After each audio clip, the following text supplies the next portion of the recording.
Hey, welcome to the 98% podcast, where we hear real stories from real people. And I'm here with a special episode where we call it Welcome to the Hot Seat, where we bring a returning guest on, which we have Joe on the line here. And what we do is we give each other questions.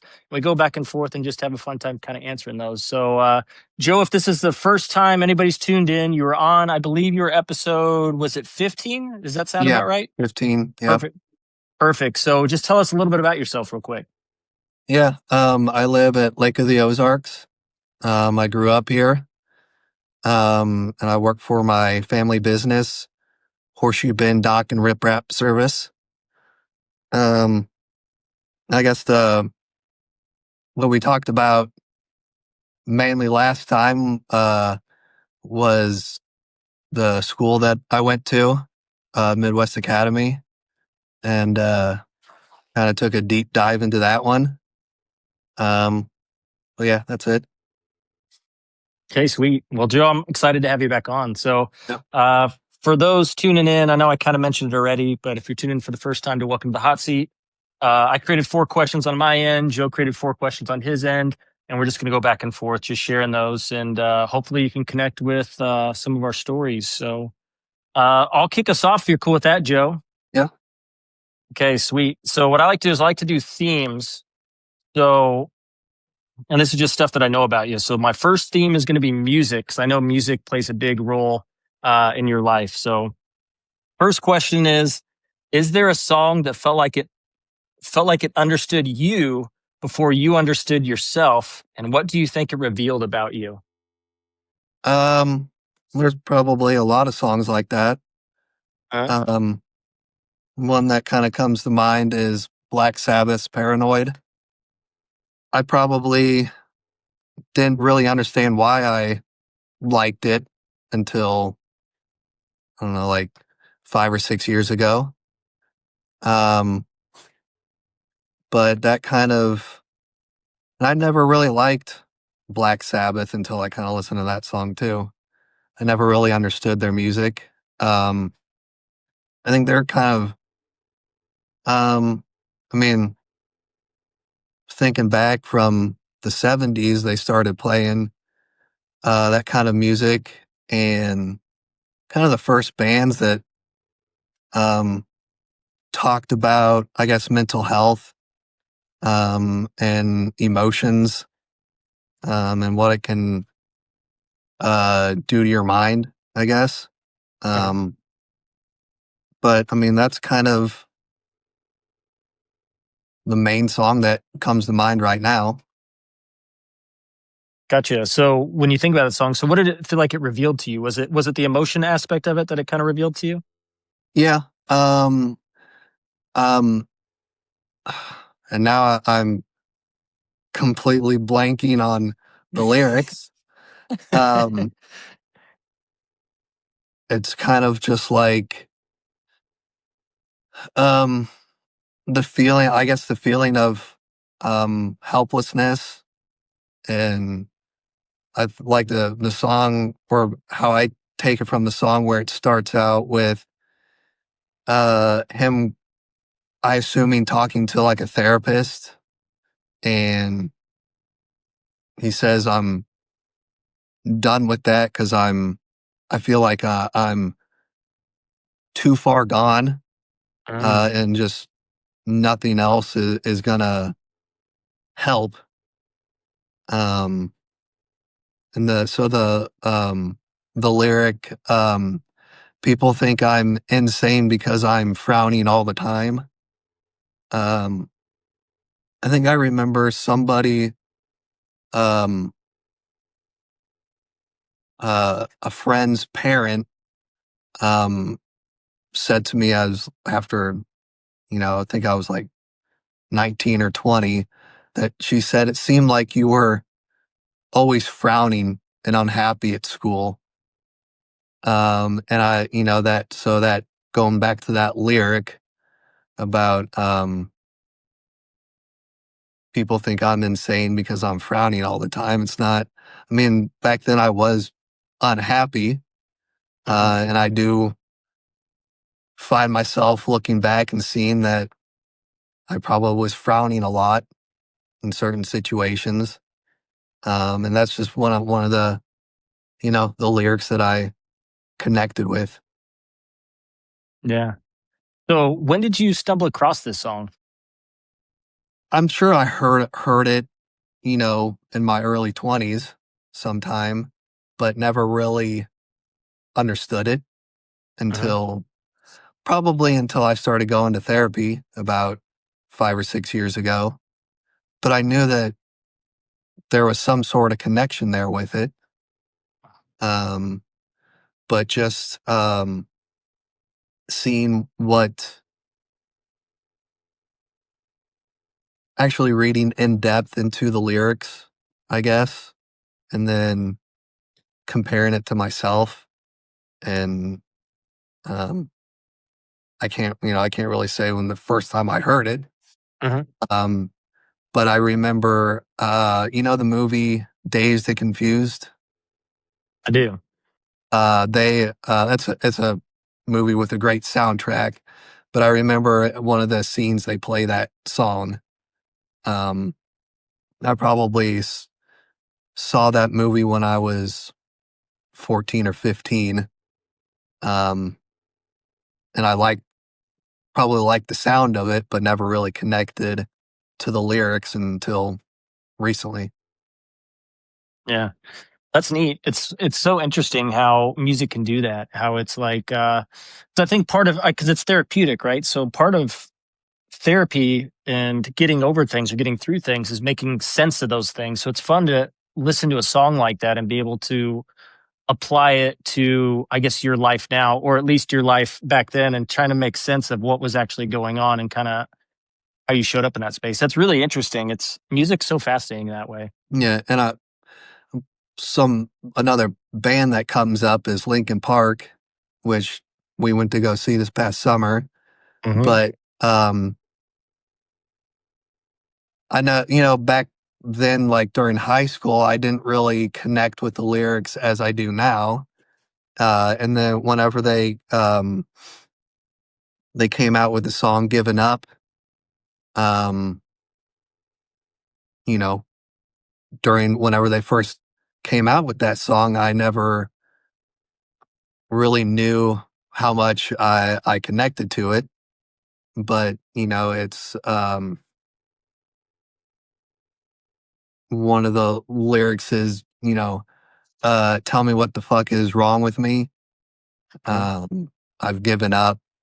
And, I guess going along that lines of being helpless and not quite being in control of your emotions, and just wondering what else is there. Uh, is there somebody that can help you or, help me?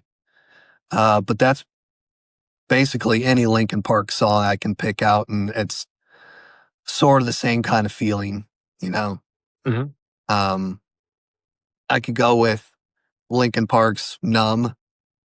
Um, Whenever it first came out, I didn't quite understand the lyrics, and I'm sure for some people the lyrics mean different things. But uh, during high school, uh, I was pretty numb to a lot of things. I was feeling everything, but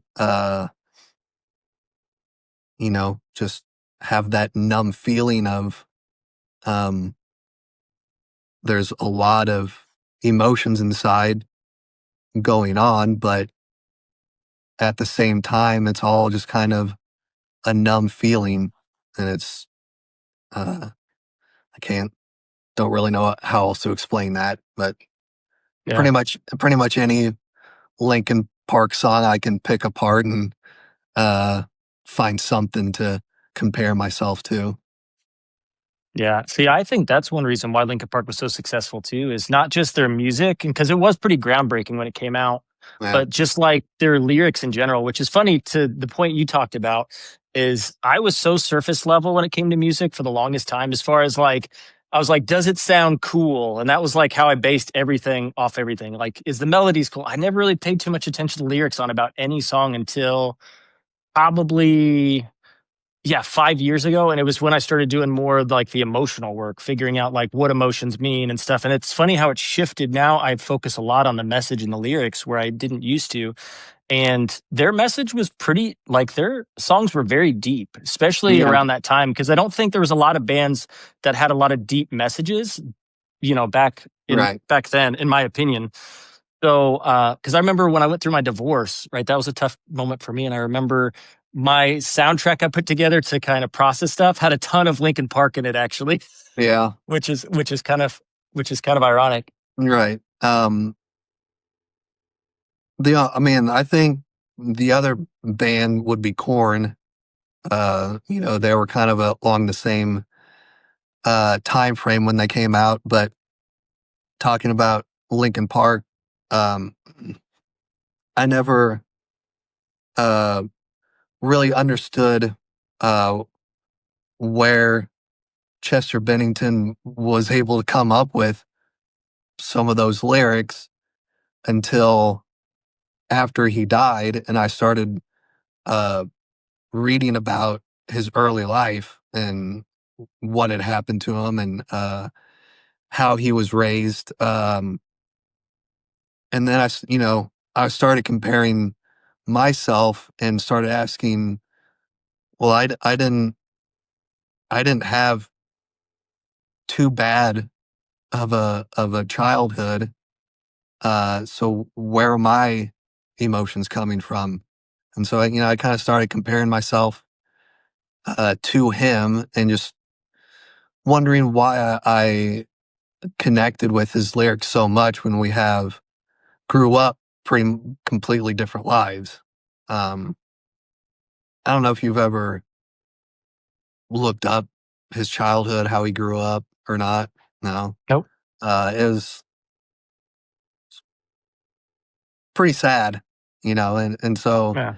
if you look that up, you can understand where all that comes from. And if you look up videos of him talking about uh, like depression and the thoughts in somebody's head uh, whenever he's depressed, it's just like that's exactly what's going on in my head too. Mhm. So it's kind of strange how that works where there's two people that grew up differently, had different lives, but they can still have the same things inside their heads, the same thoughts. So, Yeah. And I think a lot of more people have those thoughts and feelings than a lot of people show, which is yeah, honestly why I do this podcast and stuff, is because we tend to see only the 2%, right? So, and I think it's even applies to that is, I think we all experience that. And it doesn't necessarily matter, I think, the circumstance necessarily, because I think, deep and heavy emotions can come from anything. It just depends on what value we put on the thing that, whatever happened in that space. So it's an interesting thing, but yeah, not enough people talk about it. I think it's important that we do. So I'm glad that, you're able to share stuff like that. And I think, yeah, I don't think it's necessarily unusual either to a certain extent. yeah. Well, Yeah. I mean, and Mm. just now coming up with other bands that or and songs that I would connect with. I mean, a lot of Metallica songs. Um, uh, Until It Sleeps. Have you listened to that one? Possibly, but I don't remember it. Yeah. Uh, how I interpret it as is I don't know if you've read up on James Hetfield and how he grew up at No. all. No. Um, his parents were Christian scientists, and his mom had the way that I remember, his mom had cancer, and she didn't seek real medical help. It was all based on Christian science of Mhm.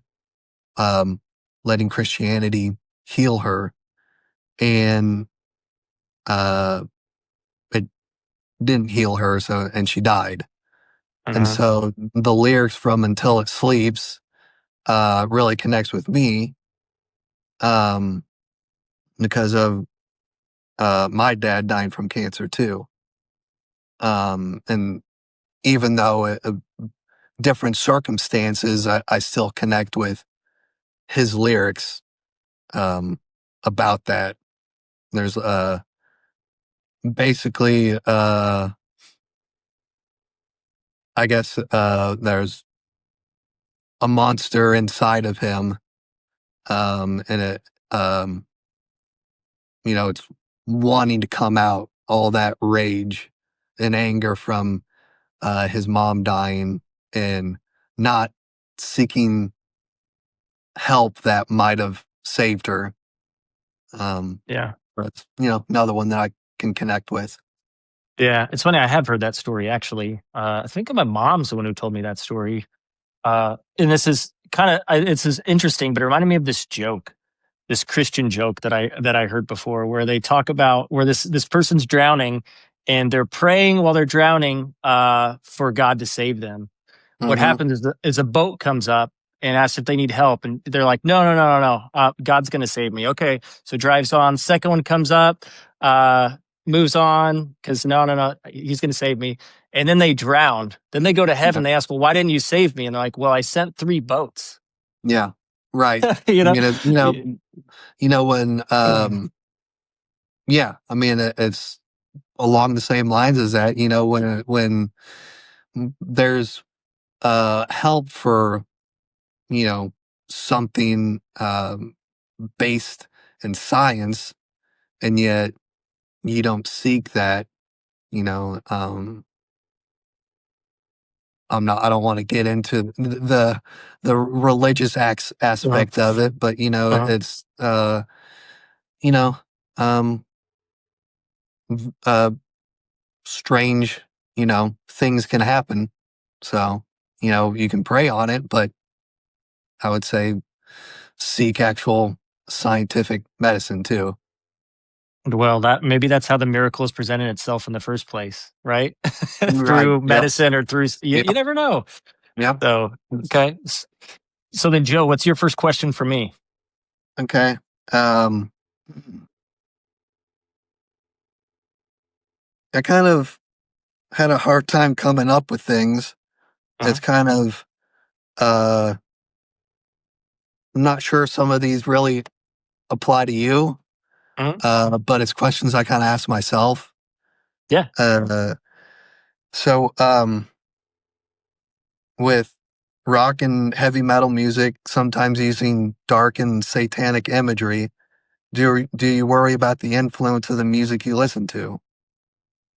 And there's a second part to that Mm. too, if you want to Yeah, give me the answer second that. part too. Give me the second Okay. part as well. Yeah, yeah. Um, is the devil meant to be taken literally, or a symbol for freedom, fear, of pushing back against authority? Ooh, okay. This is good. This is good. Okay. Um, yeah, so my stance shifted on this quite a bit. So when I was younger, I actually used to get scared of stuff like that, but it was only because of the church I was raised in. And I think the feelings my not my dad, but at least my mom had about certain stuff like that. Like she was really spooked. I could tell about imagery like that. But what was weird is I always gravitated to it as a kid, though, too. So if you would have came over to my house, even when I was probably in upper elementary school, I had these tortured soul McFarlane action figures behind me. I had all the Spawn stuff, all these dark, just imagery stuff. And it's funny because you talk to me and everybody's like, "You seem like a really jolly person." And it's like, I mean, I am, but I just think that stuff looks cool. There's just something about it that I think is really fascinating. Yeah. Um, so when I think about it in the music context, especially as I've gotten older, I think it's just art. Like I really think that it's like don't get me wrong, like there's probably some bands that are satanic, but that's also a matter of definition because I also know that uh being satanic is different than what I imagined it based on a little bit of research. I haven't done a ton of research into it. Um, but like most times it's kind of like a gimmick, or it's something like our music's dark and I want to portray this art form, right? I want to be dark. I want to have this. I want to paint myself. I want to do all this stuff. And yeah, I mean, I just think of it as that. So I don't really think about it too much as far as it being influential. Can it be? Yes, I think music in general can be very influential. Uh, Especially if you're not aware that music is influential. I think, especially in a culture basis, I think music does play a big factor, even subliminally. Um, but then your second part to that question is, what was the second part again exactly? Here, I have to look it up. Is the devil meant to be taken literally or a symbol for freedom, fear, pushing back against authority? Mm. Um, I don't know. I don't know. So my stance on this has shifted with time too, is because growing up, I always thought heaven and hell, God, devil, like it's just part of growing up. But when I got older, the more I start thinking that I don't fully understand it. And when I think about how people take the context of the devil as an entity itself, it kind of shifts the blame or accountability from us to some other entity. So when I think about like when we go through these things like, oh, the devil's just really getting after me, it's like, no, you made a stupid decision. Why don't you take Yeah, accountability for that decision? yeah, Um, so I don't know. I really don't. And the older I get too, the more I'm like, I don't even know if I believe that even hell exists, because it doesn't make any sense to me, for even from a Christian standpoint of like, if you die and go to hell, like what, like burning and fire, it's like, where did that imagery come from in the first place? Because it doesn't actually seem like it's very biblical in the first place. Okay, yeah. so why would we go to a place like that? It doesn't really make any sense. So I don't know, the more I wrestle with stuff like that, the more I'm like, I don't know what I think about it. So I think fear causes us to do that stuff. So when I think about that belief mentality of like, hey, like, um, if I can scare you to believe what I believe because I think that's going to give me points to get to heaven or whatever I think that is, then that's what people use. But it's like, but then does that person really believe, or is it just they're scared of what could happen after they die? And it's like, well, I don't know. I don't know if that's a good premise to base your beliefs off of. Right. But yeah, so to that point, um, I don't know. I don't know. I would lean, I guess, towards not so much a literal entity, and I would lean more towards, I think it is like, think of it as yin and yang, almost light and dark, the good, the bad, like just like the adversity, I guess, is maybe a good way of putting it. Because I think also we need that adversity and we need those things to happen in order to grow, because you and I know it's really hard to grow from a place of being comfortable.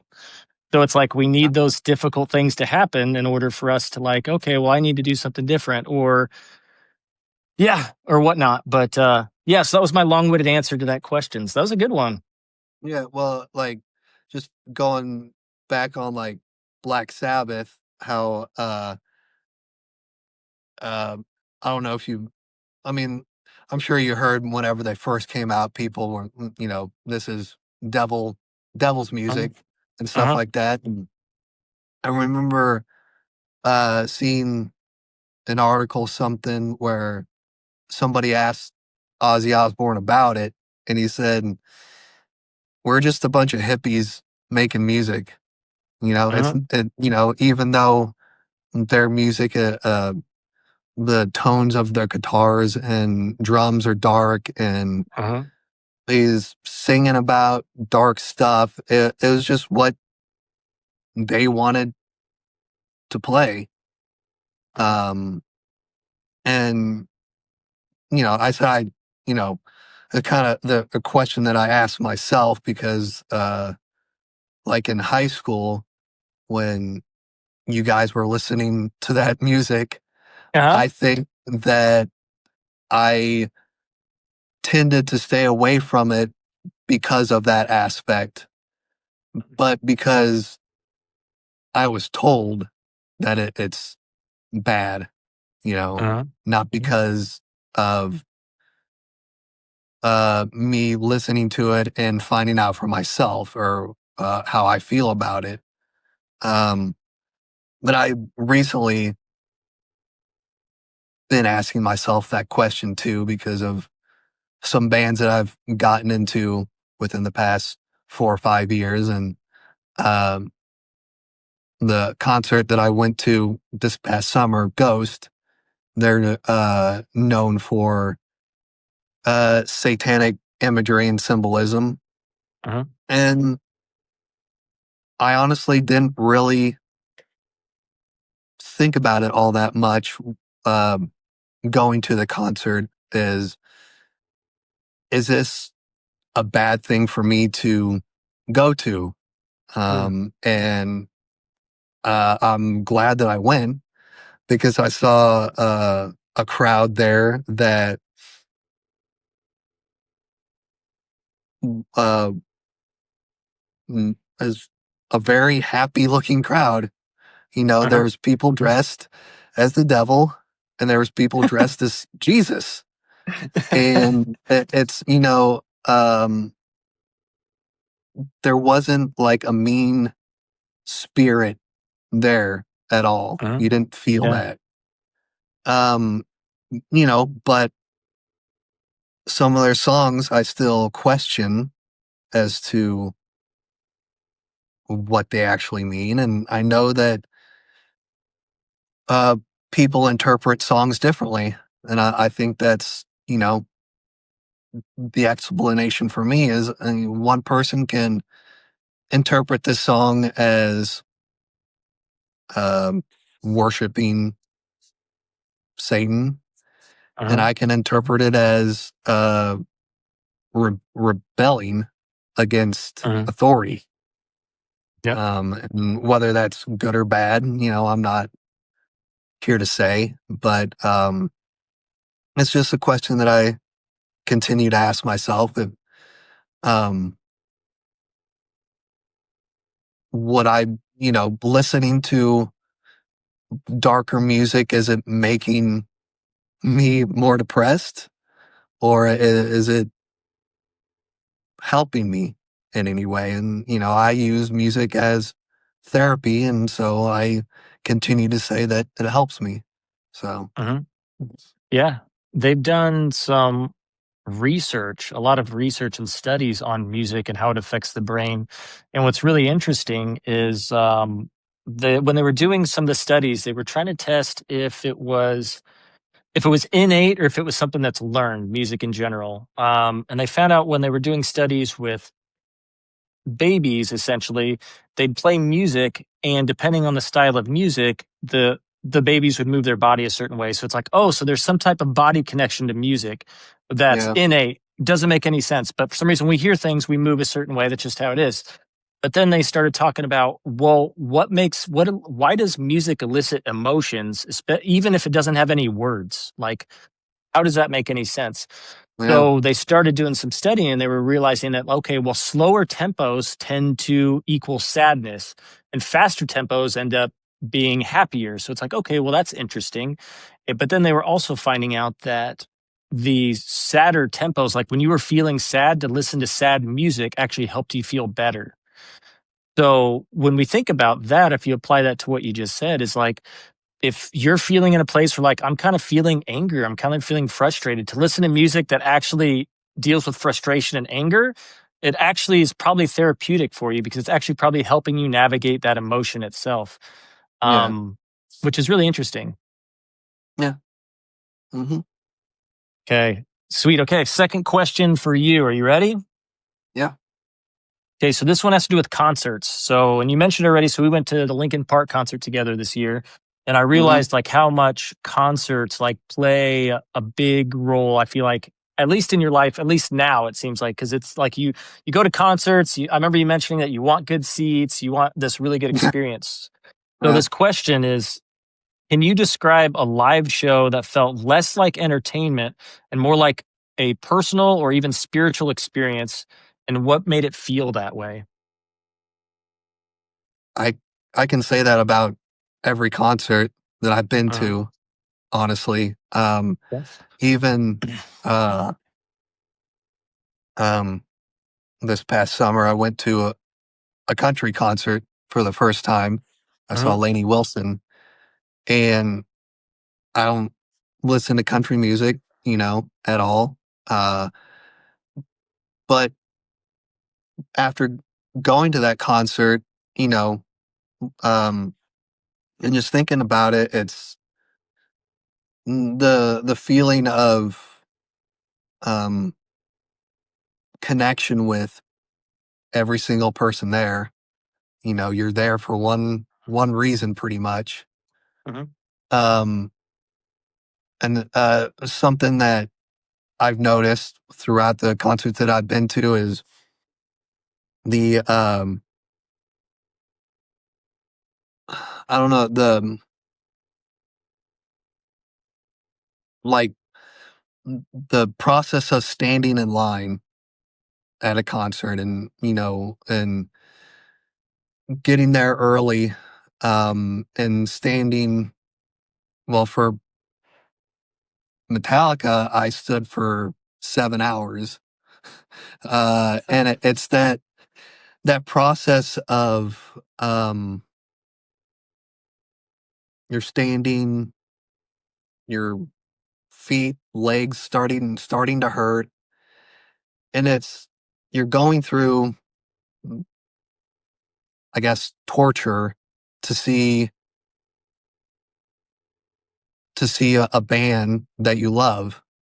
And so you go through this kind of, process of staying in line, um, waiting to get into the venue.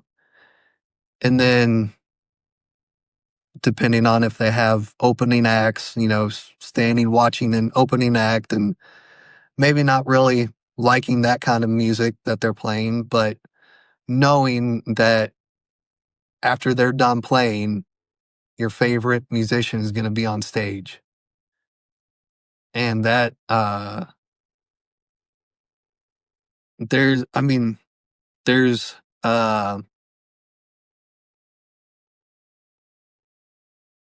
I don't think there's any words that I can say to express that anticipation, um, of, you know, um, like Metallica. I bought tickets a year in advance, and so I was waiting a year to see them, and so just that over a year, that anticipation building up, and finally seeing them. Um, I guess concerts are one of the few things that I can kind of just be myself, I guess. Um, I find, uh, my day-to-day life, I'm kind of rigid on things. I don't, uh, go out that much. And when I'm at a concert, I kind of feel myself loosening up. Um, it's just one of those things where I feel most alive at a concert. Um, I'm not really any one word to explain that, as to like, um, I forgot the word that you use, like a spiritual connection. Yep. But like at Lincoln Park, whenever they, put the timing countdown on the screen, Uh-huh. I mean, for me, you can feel the energy in the arena build. I mean, I don't know if that's for everybody or if that's just for me, but it's like everybody, uh, giving off whatever energy they have. Um, it's that anticipation, of finally seeing them. Um, and there's no other feeling quite like it, I guess. I just can't really, uh, I guess I'm explaining it right, but Yeah, no, that's perfect. It's really interesting too because I haven't always had that experience with concerts. Growing up, I got bored at concerts when I was younger. Like I just didn't enjoy them that much. And then there was a concert I remember that really got to me, and that was when I was 15, I think 15. I saw this band called Red for the first time. It was their debut show, and they're playing in Camdenton, like their release or not debut show, their debut album release tour essentially. And that was the one time I remember being at this show and then playing music and actually being in awe. And that didn't happen at that point. yeah, And I just remember listening to it and being like, this is like really good. And like it felt wild. I still remember where I was standing. I still remember the songs they played because it wasn't a long set either. I still remember all of them. But yeah, as I kind of progress from there, though, a lot of times I go to concerts, my experience was actually a negative one where I'd go to a concert and I would feel bad because I wish I was in that place. So it was a whole mindset shift, right? Being a musician and watching other yeah, people perform. And it wasn't until the last couple of years that that kind of shifted. And that's why I made it a point last year was like, or actually, sorry, this year, is to go to at least 5 concerts. And I think I exceeded that. I think I went to like 10. But really, but the goal was like to like go to some concerts, like see what that experience is like because you haven't before or you haven't in a long time. And when you do, like I don't know, it's just trying to get to this mindset shift. And I remember the one that kicked it off was Leprous, and that was a band I've been wanting to see, and they came to Lawrence, Kansas. So this really small venue, and I remember being there and being like, this is awesome. And I saw Vola there too, which if they come around again next year, you got to come to me with that one. That was one of my favorite shows all year. And it was a yeah. small place in Lawrence, Kansas, where you can fit probably 200 to 300 people. So you're right up there at the Those are, front and just, huh? yeah, those are always. I mean, I've never been in like a small venue like that, but I always think the smaller the venue, the better because it's more intimate. I That's think. it. That's a perfect word for it. That's exactly right. And I didn't think about Yeah, that until I noticed it big time when I went to the Sleep Token concert. So I went to the Sleep Token concert. It's a stadium, it's yeah. filled up and the seats weren't good. And I just remember being there being like, not that it sucked because I liked the show, but I was like, man, like I would should have paid more to get closer because this is like after being at that show here and seeing these bands I like up close, there's a big difference. So so yeah, so Well, next year when they come along, I'm gonna make sure pay more and get upfront tickets because they were right. good and they put on a good show. It's just so far away, it didn't feel like I was getting that same experience. Yeah, and I think you brought up how I like getting the best seats I can find. Hmm.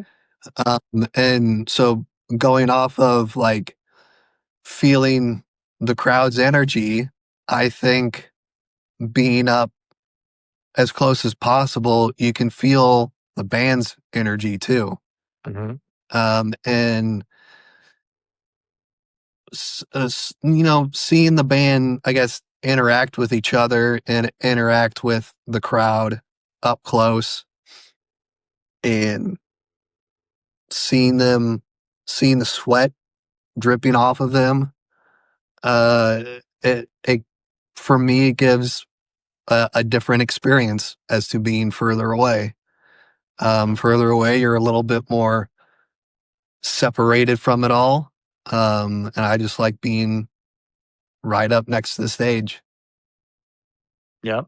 Agreed. And I learned my lesson after watching that show. So I'm like, okay, I got to get good tickets at Yeah. every place I go now. Yeah. Um, okay. So what's your second question for me? Uh, what is your music writing process like, and where do the lyrics come from? Ooh, okay, cool. Music process. Okay. There's a lot of ways to go about this. So, I'd say the traditional process of how I write music is it would all start from a guitar riff first, almost always. So I'd be sitting there and I'd be practicing playing, write something to where I'd just be improving. Whoa, that sounds cool. I want that to be a song. And then what I would do is then I would build the music off of that riff. And after the song was completed, or at least a rough draft to where I could listen to it over and over. I'd play it over and over. And then I would start thinking about where I want the words and what I want the melodies to be essentially. And then I'd start running through words and statements and sentences until stuff fit the way I wanted it to. So, which is an interesting process because some people write lyrics first. I always wrote music first, and then I could place the lyrics where I wanted them, where I thought it made sense. But that's not the only way I've written. I have written, and this helps with writer's block too. If there's anybody writing songs out there, sometimes it's best if you're getting writer's blocks to start in a different process. So sometimes I've wrote drums first. Like I was messing with a drum beat, and I'm like, "Ooh, I like that. Okay, let's start with drums." And then you find out you create a whole different song when you do that process. Or I have done a song or two with lyrics first, and then same thing. It's just an interesting process. Yeah. But yeah, so I'd say the lyric part of it, where they come from, um, I think they came from feelings and they're pretty subconscious, to be real with you. Because I look back at some of the lyrics that I wrote and I feel them now, especially when I started doing the thing that you've seen. I've been doing like the AI versions of it where it slows it down and Yeah. makes it like Yeah. that. And hearing him in that context is like, whoa, this is deeper than I remember. And I'm like, hold on. And then I start thinking about like, man, I was like 16 years old or 17 years old when I wrote this. Like Yeah. that seems a little deep for that.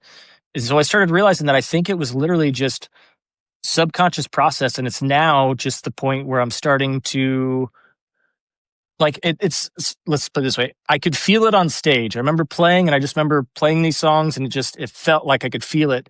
But but to put it into words and to actually comprehend that's only been like recently where I've actually started thinking about and dissecting him to be like, whoa, okay, so this is kind of what that means, or it's like having a whole new meaning now in my life because a lot of life experiences happened between when I wrote it to now. So, and I think that's the fascinating thing about lyrics is it's kind of endless because as you progress as a person, lyrics are going to apply differently to you than they used to. Or even when you're writing about things that, maybe some dark things or some emotional pieces, but maybe it wasn't as deep as it is now because those emotional bits that you're having now are more intense so then the song is that much more intense when you think about it. So, yeah, that Yeah. was a good question. I like that one. But yeah, that's kind of like the process for the most part. Yeah. So like, uh, going back to like, um, how I connect with lyrics, um, it's like going back to like Linkin Park and how I connect with those lyrics is I have these emotions and thoughts in my head, but they're all kind of jumbled up and they're not fully formed. Then I Uh-huh. hear lyrics from Linkin Park and it's like, oh, that's exactly what's going on. It's just in a fully formed sentence, you know? Uh-huh. And it's like, I wonder, how somebody would that had like me where they have a hard time, uh, putting everything in front of me and lining all that up and actually getting it out on paper, I just don't know Uh-huh. if you would have any advice on that. Well, it's funny because it'll take time, but I think you'd be surprised when you give yourself the opportunity to sit and write what you come up with. Because I think you'd be surprised how much you can formulate. Um, example. So, one of these songs called "The Game" that I wrote. It's most recent song that I've actually written and recorded. This was a partner. This was a collab in the sense that I had a buddy that reached out and was like, "I don't play music." He's like, "I do write a little bit of poetry, but I would love to have a song to kind of emphasize what I'm going through." And I was like, well, I can do that. So I started asking him, okay, so what were some of the feelings that you've gotten through this process? And I could relate because it was relational. So I could kind of also take tidbits from how I felt during my divorce. And I just started messing with music first. So just like trying to play. And it just started off with like the intro, actually, that song, which is just actually, it's the intro that plays on all the podcast intros, by the way, that little Yeah. clean guitar. So it started off with that. And then decided to, where do I want it to go from here? What do I want to go from here? And I was trying to get those emotional timestamps, essentially, of like, if you're feeling like in this place of kind of like low, kind of depressive, right? And that's where the soothing stuff comes from. And then you feel the anger rising, and that's what I wanted to have it really kick in. And then once it kicks in, then it's like just all those little emotional tidbits. I want it to be like a whole emotional journey through the song. So I wrote it, and I remember showing him the music before we even wrote lyrics to it, and he was crying. I was like, "Are you Yeah. good?" He's like, "Yeah." It's like he's just like, there's not even words yet, but I can feel like this is actually like it's getting me. Like I can feel where this is going. So we sat down, Yeah. and him not understanding lyrics, but having someone that has experience with writing lyrics, we were able to collab together, and we wrote lyrics to that song in like an hour and a half. It didn't take long at all. It was mostly just like, Yeah. okay, so just like, okay, this is the part of the song. I feel like there should be something here. What's something you're thinking? And we would just piggyback off each other. So like I'd say, you'd be surprised, I think, with you wanting to do like, either poetry, write lyrics or something like that. Like you could probably come up with more than you think. And if you ever wanted to write a song, you let me know. We could work on putting a song together, and it could be a collab kind of like that, where it's like you come up with some lyrics and I could help you come up with some of the lyrics, and we could formulate something. But yeah, that was actually a really fun process. I enjoyed that a lot more than I imagined I would, because it was the first time I ever wrote a song using someone else's not ideas, it's the wrong word. I guess just lyrics. I guess that's the best way to put it. Is like, I mean, I still probably wrote Yeah. 70% of the lyrics, but still, like, it was his ideas, and as he was flowing, we were kind of formulating it to fit the song. And yeah, it was really neat. It's a cool process. So like, um, you start off just playing the guitar, Uh-huh. and you just randomly start picking, or as just you have something in your head, but uh, you're able to just put it into the guitar, or how does that happen? Dude, it's an art form. So this is how the process of an artist works. What happens, I grab the guitar, I play on it for a little bit, I think I suck, so then I put the guitar down for a little bit. Then I come back to it, then I Yeah. play something, I finally find something, I'm like, okay, that sounds decent. Okay, let's see, would I want that sound to go from there? And then, I keep messing around and putting finger in different spots. Like, okay. Oh, okay, I like that. I think that kind of portrays. So, like, honestly, that intro took days and days to come up with, just that, even that simple intro of like how I want it to flow, and then going through the process of just the mental process of like, man, this sucks. Man, it's so terrible. And then it's like, okay, I'm getting it together. And then, yeah, so yeah, that's kind of how it started. It was literally just messing around and I don't know if that's everybody's writing process, but that's mine, is like just mess around until until it feels right. And that's what felt right. And then once I had the intro done, I had the key of the song, essentially. So I had the chords and stuff that kind of made sense to use throughout. So okay, so I got that. Now where do I want to transition? And then I wanted it heavier. So then it was same thing, process, just kind of messed around with this riff until I was like, ooh, I like that. And that took a lot of iterations. Yeah. And then so that was basically it. And it took quite a while and a lot of time to do it. But you do get like little creative runs where it's like, the initial part took like 3 or so days to even create the intro, but then creating the verse and the pre-chorus was actually pretty easy, because it's like they just flowed. I got into that flow state where it was just like, boom, okay, this is exactly where I want to transition. And then the chorus of that song was literally just the intro, but heavier guitar. So it was like kind of easy and kind of cut and paste and trying to figure it out. But it was, yeah, that's it. You just mess around, and then something will come of it. I think that's a good lesson for life too, is we don't have to understand what we're doing, we just have to do it, and then sometimes we'll understand it along the way. And same thing with that, like writing stuff down, your first draft might suck, But then, you might be able to Yeah. be like, your second draft is going to be a little better. Your third draft, your fourth. Before you know it, you're going to have like a poem or lyrics or something that's just going to be really good. And it's just because that you did it over and over until, it felt right. Yeah. I don't know if you've heard I think the story about how um, Metallica, when they were coming up, when they were writing Enter Sandman, um, I think it goes, uh, Kirk Hammett was asleep and he woke up and he just had this tune in his head and he Mm-hmm. started playing it on his guitar and then he just brought it into the studio. And then Lars, the drummer, was like, why don't you, play that, but then add this one note? And then that's how they came up with the riff for Enter Sandman. And so Mm-hmm. it's like, it seems like it's, people that are just so musically inclined can come up with it. Just they wake up and it's there. But I'm sure it's a lot harder than that. But um, and then like coming up with like lyrics, I think about uh Metallica writing Master of Puppets and how they were in their early 20s and how James Hetfield could come up with lyrics about drugs and addiction at that young of an age, and how does somebody come up with those kind of lyrics, Mm-hmm. um comparing drugs to the master and you're the puppet.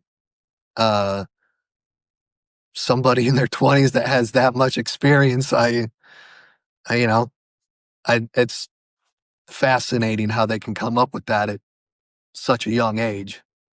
Yeah. I So think that I think that hits a good point though. I think there's some type of, I don't know, I've always had this theory now that it's like that I think we're all connected. I think we're all connected, and I would almost wager that the dream process or something is when we can be fully connected. I think the creative process works the same way. So I'm not surprised that he woke up with that idea, and it makes me think about um just that in general. Like, I think we all have that ability of like to get completely present, and because creativity, like, you have to be present to be creative, or like when you're sleeping, like you're present with whatever's going on in the dream state. But I just think like I think we all have that ability. And I think the reason why he woke up and like it just came to him, it seems easy, but it's only because he's a musician and played guitar a lot before the where it's like, oh, this came to my head, I can play it. yeah, So as someone who doesn't play, like, it yeah, makes sense that that would be seem like, whoa, well, that's just, how is that possible? But actually, like, if something that yeah, you were good at, like, say something that you had like a trade in, like if you had a dream about it, it's like, oh, I should do something this way. Like, to someone on the outside, they'd be like, oh, it just came to you. That's easy. But it's like, but you've had all this prior yeah, experience to kind of get you to that space. But I think it's something we all have right. access to. I think we all have different starting points, but I don't doubt that. I feel like most people have the ability to write songs or create music or to be in that state. I think it just takes time and investment. Well, and uh, do you think drugs has have anything to do about creating better music? Some people Because I think mean, so. I think back on like Jimi Hendrix and um, Janis Joplin and the Doors, and how, I mean, you hear, they all had used heroin, and Mhm. does that open up a door, uh, a creativity door to make something that nobody else has heard of? Just like So, with Jimi Hendrix and mm, um, nobody had really heard a guitar sound like that before. mhm. Um, you know, would drugs open up those certain doors. So I've heard some people talk that like it does, but I think there's lots of nuances behind that too. Is what if drugs is another way to bypass you getting in your own way, essentially, right? Like being fully free in the creative process, which I don't think you have to be on drugs to be in, but I would imagine that for some people it might actually be easier given maybe what's going on in their mental state, but to be able to like do some type of drugs that Yeah. eliminates all this fog that's going on here and allows you just to be free and in the body. I don't doubt that that somehow has some Yeah. correlation with them being able to like just come up with this stuff. Could they have came up with it without it? I think it's possible that someone could have, but maybe for them it wasn't. So yeah, there's Yeah. there's a lot of stuff behind that. So like I said, a lot of nuance, but yeah, it's an interesting idea. Okay, third question is around movies. So I know from our original podcast, we talked about how important movies are to you as well. So, what film has stayed with you, not just because of story, but because it shifted something in you, or sorry, in how you see the world or yourself? Well, I mean, there's not one movie really. Uh-huh. I think we talked about last time, The Matrix. Uh-huh. Um, it really hasn't really, well, I guess I had actually just within the, uh, past 2 weeks, I, watched the Matrix trilogy. And actually this time, uh, with, with the, the emergence of AI, Uh-huh. I saw, I guess, a similarity, with, what's in the movies and what's happening now. Um, and it's kind of crazy that, well, I guess that was 1999 when the first one came out. And I don't know if it was, they were seeing the future, but it could be a warning, of what AI could do. But so recently, whenever I watched it, I saw how, what I feel AI is doing now is it can, manipulate society, as in on social media, how there can be fake accounts that are run by AI, and how it can create, uh, animosity with each other. And it's not even, uh, a human being creating that. It's fake, or AI creating that. And it's how I could see, in the movies, how the machines, went to war with humans. AI could, and possibly is, trying to create war with each other, which I think is it's kind of happening right now. As there, you can kind of separate the society as one side and the other, and a lot of the things that people are getting, upset with, sometimes they're fake and they're AI created Mhm.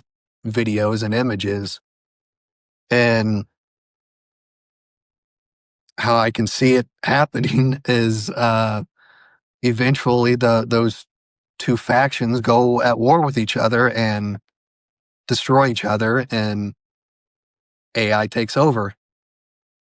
Um,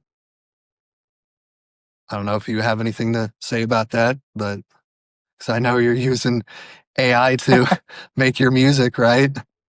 Well, Or you're using putting AI, it through an AI algorithm. yeah, yeah. So I've been using AI a lot actually. So which is funny because I actually watched the Matrix trilogy a couple weeks ago again. And it's funny how it hits different now. And I don't know if that was the director's intent from the beginning, but because of what's going on, it does hit different. But see, I use AI as a support tool, not as a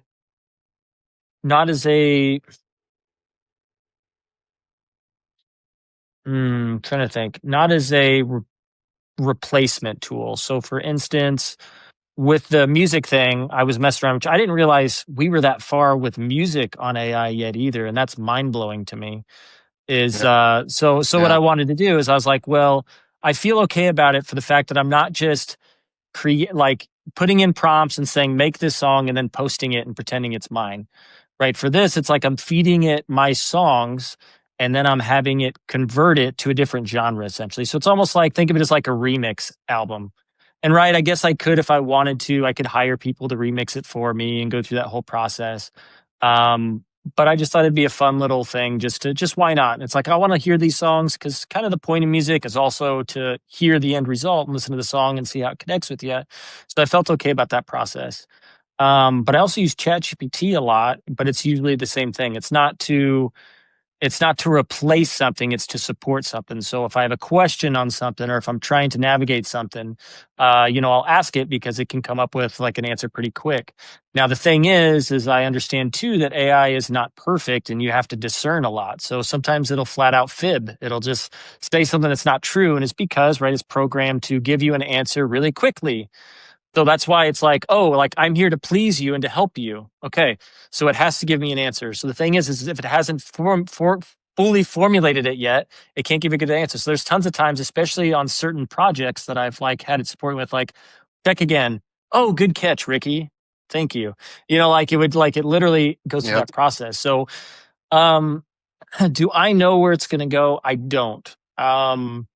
AI is tricky, but the thing is it's already happened. So it's like, well, how do we live with it and navigate through it? I don't, I don't know. I'm optimistic about it to a certain extent. I know there's going to be tons of cons behind AI. I don't think it should be replacing people. I don't really like what it does with the deep fake essential stuff where it's like you see videos and you think that it's Yeah. like a real person, but it's not. Yeah, so I think it's Yeah. going to cause a lot of confusion, and that's the part I'm not really excited about. And I'm not excited about how it's going to. I just hope it's not used in order to replace everything, essentially. Um, and I don't think it will. I think that we're still going to have to. I think humans are still going to have to utilize things in a certain way. I think we're still going to have to do things. I don't think it's going to replace. I think it's going to replace some jobs. I don't think it's going to replace all jobs. And if anything, it's going to shift the job market.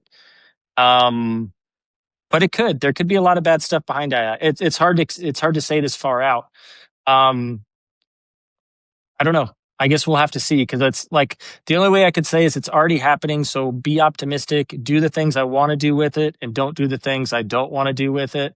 Because I think, like anything else, we vote with our dollar and we vote with all that stuff. So it's like if we don't want something to be a certain way, don't give it attention and don't do it. Because if we keep giving it, then because like for instance, like people like, oh, I wish there were only healthy foods out there. Well, when you go to the grocery store, what do you buy? Well, I buy a lot of garbage foods. Okay, well, you're voting and saying that like, Yeah. hey, they're making money, so they're going to keep making those foods, right? Okay, well, that's an issue. So it's like, I guess just stand for the things that you want to. But yeah, I don't know. AI is a tricky case, and I think there's going to be a lot of cons, but I think there's also going to be some pros too, just because it is really quick at processing information. But there needs to be a human level of discernment. So I don't know. Those are my thoughts, I guess. And the funny thing is, while I was watching the movies, I was using ChatGPT Mm-hmm. to ask, give me a more in-depth answer as to the meaning behind whatever, scene I was watching. And so, Uh-huh. it, kind of funny that, it's a movie about machines and AI, and I'm using AI to help me Uh-huh. understand the movie. Yep. Um, but going along the lines of the movies themselves, I can't remember. I think the first one um, is about control, and then the second one is about choice, and seeing the similarities today of certain things in our society are trying to control us in the way that Mhm. we think, that they want us to think one way or the other, and try and make us fight each other and argue with each other. And so the second one is about you know the choice. The do you If you have the choice to be free, would you choose it, or would you choose this artificial reality where everything is put out in front of you, and uh, you don't have the freedoms you would, but what is happening in this reality, it's all done for you. Mhm. It's the choice that it brings up. And so I know the question has been around for a while, that could we be in a simulation right now? And Uh-huh. it's I don't think we are, because I think we still have the choices. Our choices are there, but comparing it to the Matrix, we wouldn't know if we're in a simulation.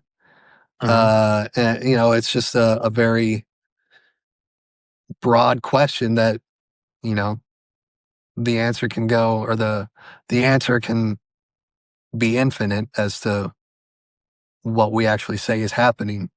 So, Yeah. um, so going, what was your original question again? So it was just a film that stayed with you, not just because of story, but because it shifted something in the way you see the world or yourself. Um, yeah. You know, there's kind of actually very few movies out recently, and I have my own thoughts on that as to why there's a lot of shitty movies being made today. But there's one called Drive. Have you ever seen that one? I've not With Ryan watched it, but Gosling? I've heard of it, but never watched it. Yeah, with Ryan Gosling. Um, and for the basic surface of the movie, you know, it has a really good cinematography, and the musical score is really good. Um, but the it's kind of the movie is kind of based off of the Scorpion and the Frog story. Have you heard that one? Nope. Um, it's I hope I tell it right, but it's a frog and a scorpion come upon a river, and of course the frog can cross the river and the scorpion can't. So the scorpion asks the frog if he could hitch a ride on his back across the river, and the frog goes, "Why wouldn't I let you ride me? You could just sting me on the way over." And the scorpion says, "Well, if I sting you, then we both drowned." And so the frog says, "Well, that makes sense." So a scorpion hops on the frog's back, and halfway across the river, the scorpion stings the frog. And as they both are drowning, the frog says, "Why did you sting me?" And the scorpion says, well, I can't help it. It's in my nature. And you can take, I think people can interpret that differently, but you can, you can say that, when you help somebody out and, you try and help somebody out, but they, I guess, do you wrong. Um, can you be mad at them if it's in their nature to do that to you? There's a lot of symbolism with the story that, I think people can interpret it differently. But going back to the movie, uh, he wears the main character wears a jacket with a scorpion on the back of the jacket, and you can interpret it as either he's the frog and he's wearing the scorpion on his back, and in the film, he tries to help somebody, but in the end, that person ends up hurting him. Um, and there's a lot of different interpretations of the movie as to whether he was the frog or whether he was the scorpion. Um, I'm getting kind of out there, I guess, but just going back to uh, how I connect with it as the main character, he never has a name. They in the credits they just call him the driver. If you watch the movie, the main character, the driver, is a very quiet person that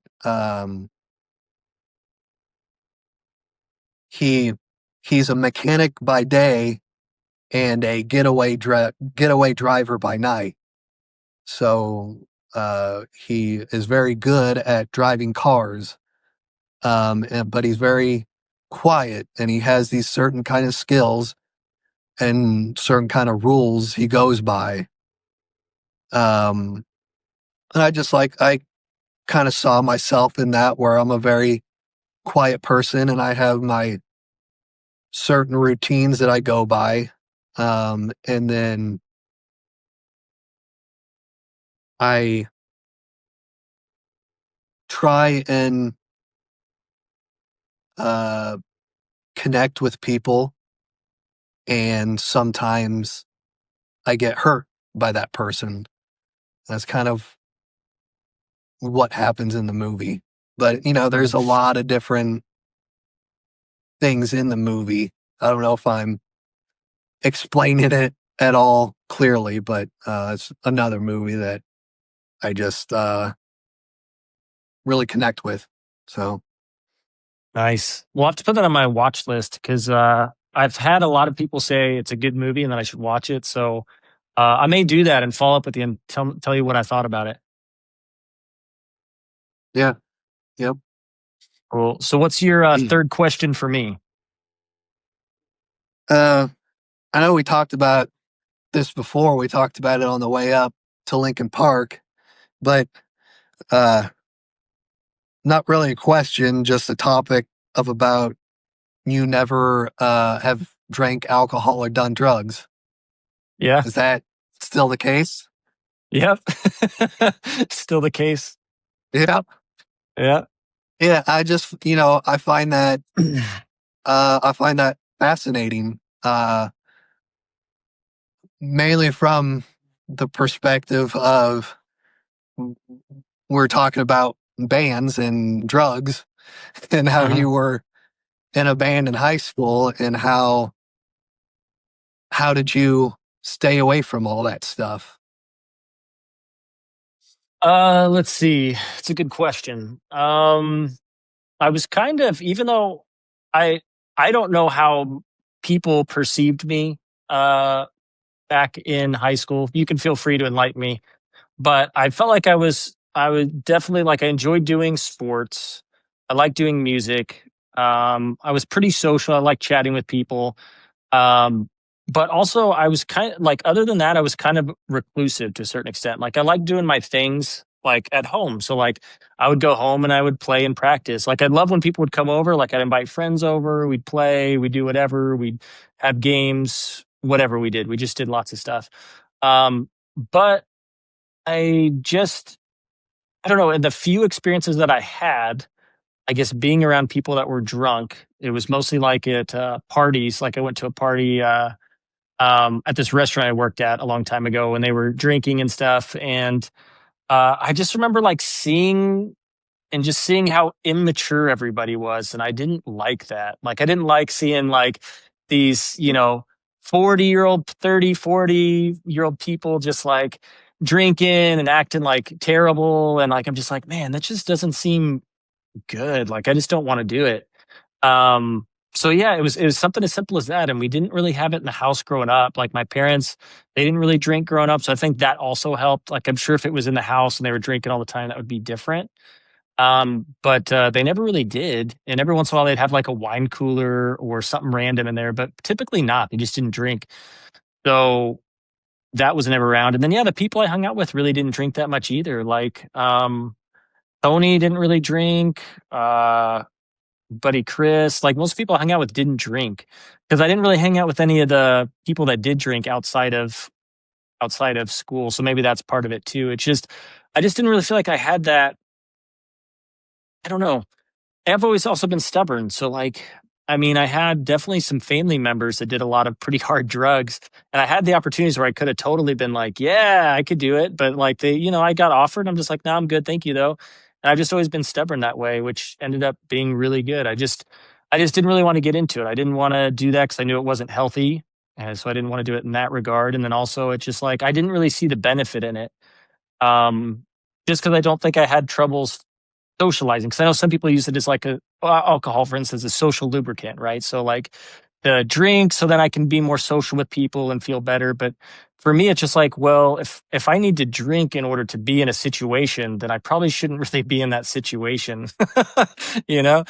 Yeah. Um, so I don't know. So that's just something that I never really wanted to. I think it's as simple as that, and I just never gave into it. And yeah, the older I get, the more I'm grateful that I didn't, because I hear horror stories from a lot of people that drink a bunch and that have lost a lot of stuff because of it, or they, are addicted and they have to go to these groups for addicts, and it sucks because I feel like as much as it is, I mean, it's individual choice. It's also a cultural thing too. And I was thinking about that the other day. Is like, think about it. Like the thing is like when people go to college, it's like, yeah, I get to go drink and party and do all this stuff, and it's like ingrained in you. You don't realize like at like high teens, early 20s, you're teaching yourself some really bad habits to start off like your life journey, and it just seems Yeah. socially acceptable, and that's why it's funny because that's the one thing I think that people question that you don't, when it's not even a good habit. The most habits, like if you like,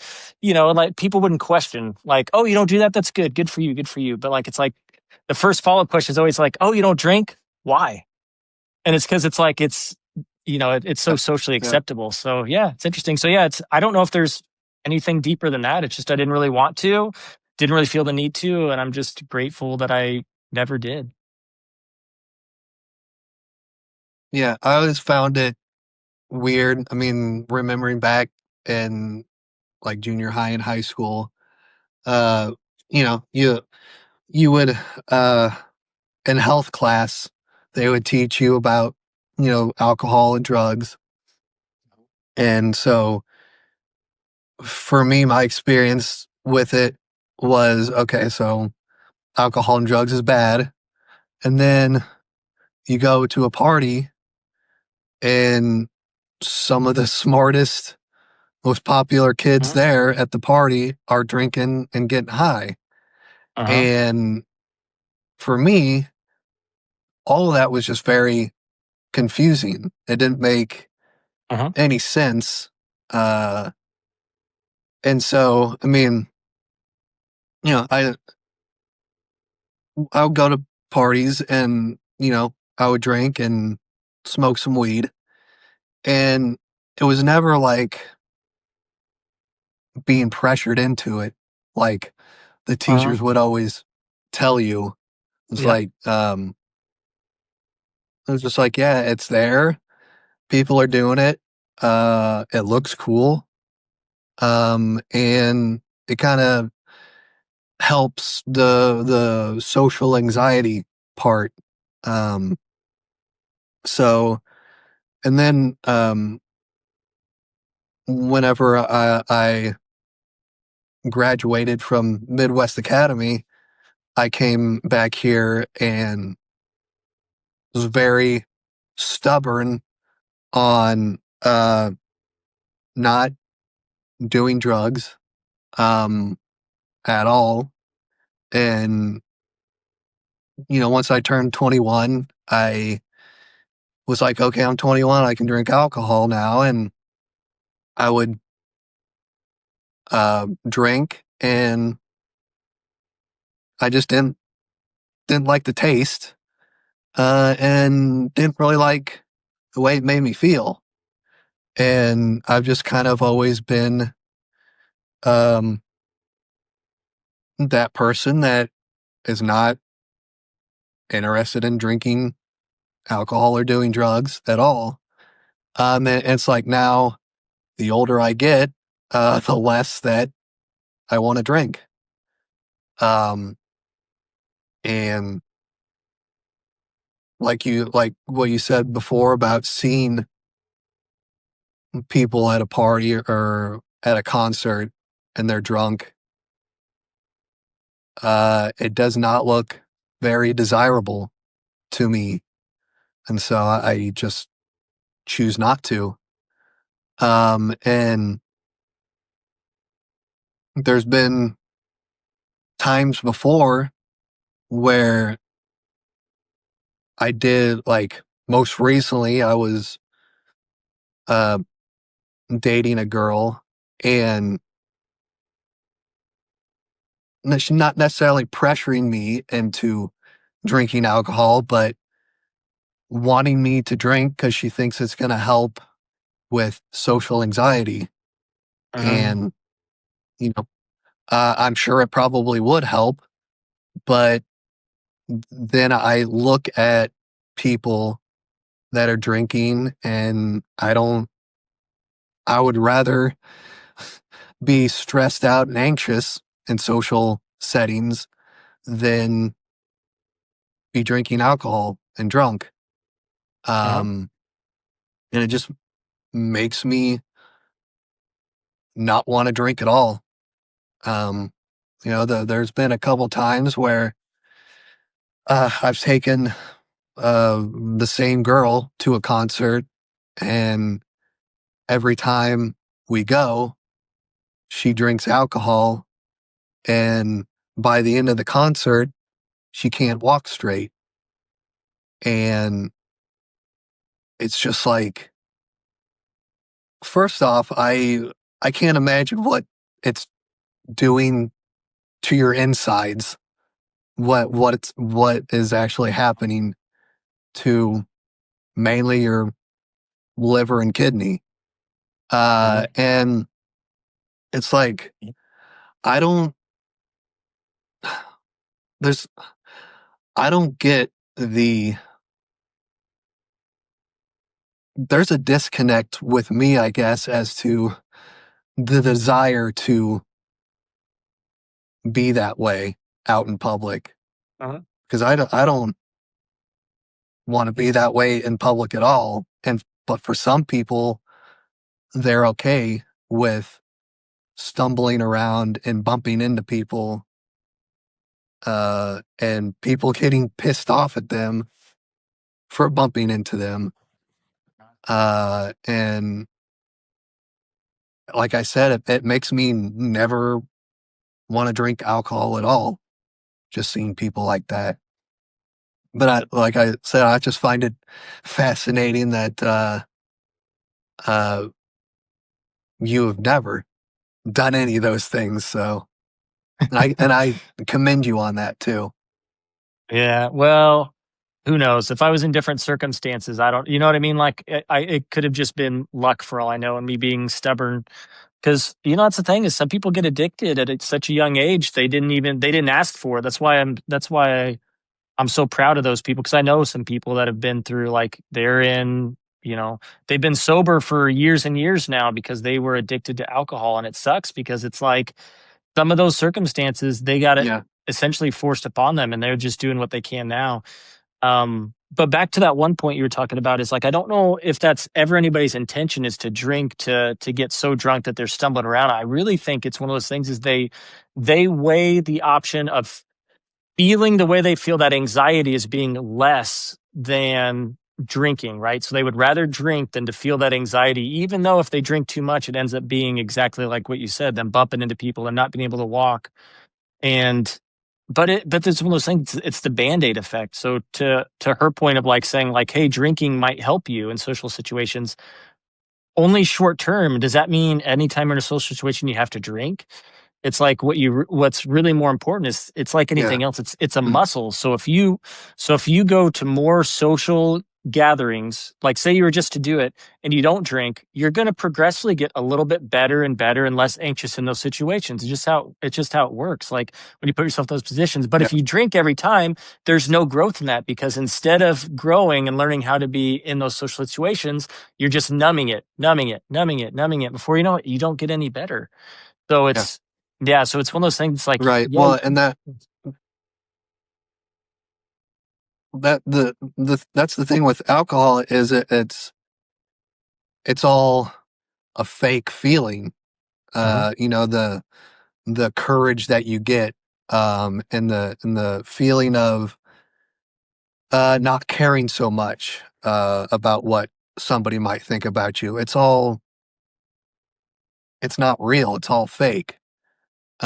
yeah, And it, so using that as a crutch to be mhm, more comfortable in a social situation, it's a band-aid. You're not exactly. really, Yep. um, you're not really helping yourself. Um, so yeah, Agreed. no, Okay. You ready for your question, believe it. Joe? Yeah, yep. Okay. So the fourth question. So this one is geared more towards just life in general. So what's a moment that seemed ordinary at the time, but now feels like a turning point in your life story? I don't know if it felt ordinary at the time, um, but probably just starting to see a therapist. Uh-huh. Um,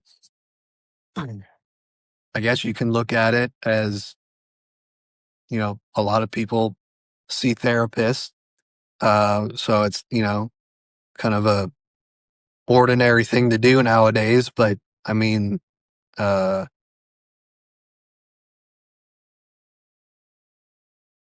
I think it's, helped me to be more like me and being okay with myself. Um, and I mean, it has helped with like, um,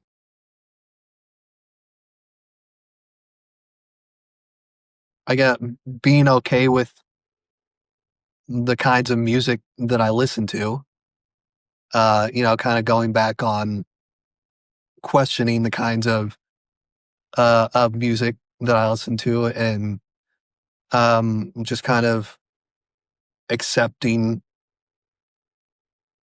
that that's the kind of music that I connect with. Um,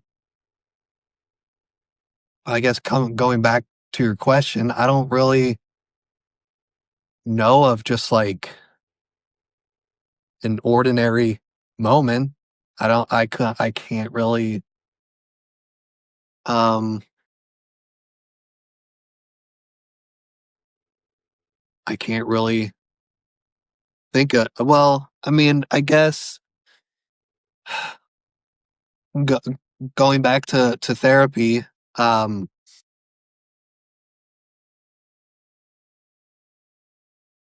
just talking to a therapist. And I guess I would I was naturally talking about the school that I went to, Midwest Academy, and not realizing, uh, I guess, the impact that it had on me. Um, I think I hadn't really thought about it in depth until I started um, talking to a therapist about it and how it did have an impact on me. Um, so I guess I'll just leave it as I've seen a therapist. How do you find meaningful relationships in the kind of society we live in now? And do you have any advice for someone that has a hard time going out and talking to people? Yeah. I'm kind of talking about how, um, like, mainly talking about finding female relationships, and seems like dating apps are, uh, pretty big, but, how do you navigate that?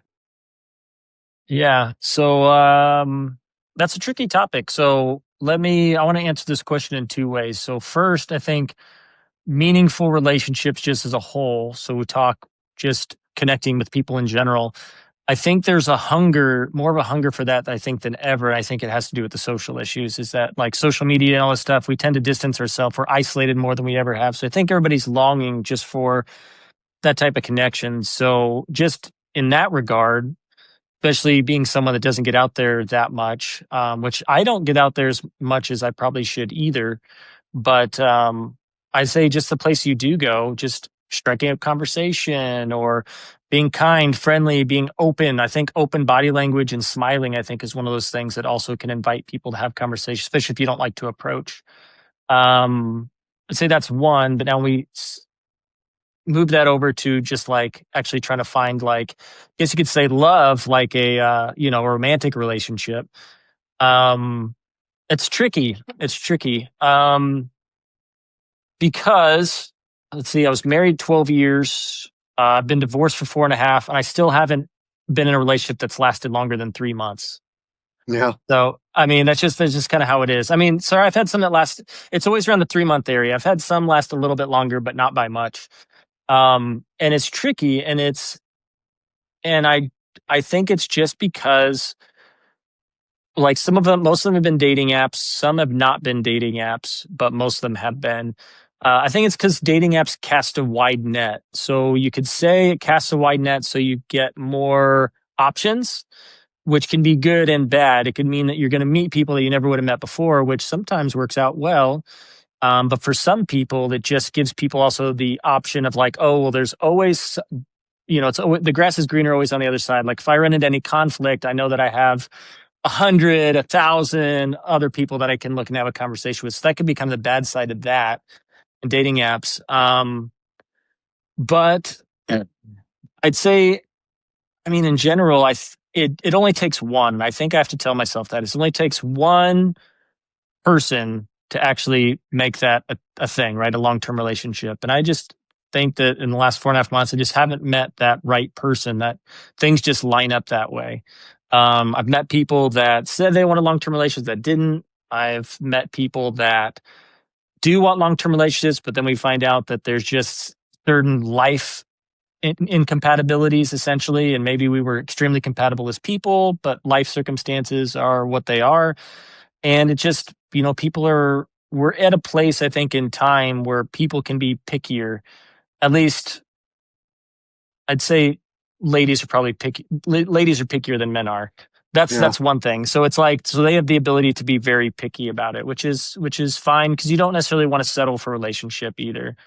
Um, but yeah, it only takes one. So I'd say even if you're not someone that is social, necessarily. Just find places that you do enjoy going to, and maybe it's joining some type of club once a month or something. If you like doing a certain game, or you like doing, like, maybe it's a movie night, just certain social things, just small things.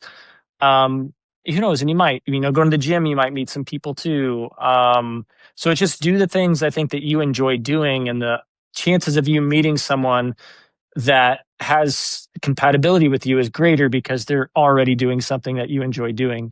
I think it's when you start putting yourself in a lot of positions, like, say you go to bars to meet women, but you don't drink alcohol. The odds of you finding a woman that drinks a lot, and that's not on your list, is going to be very, very high.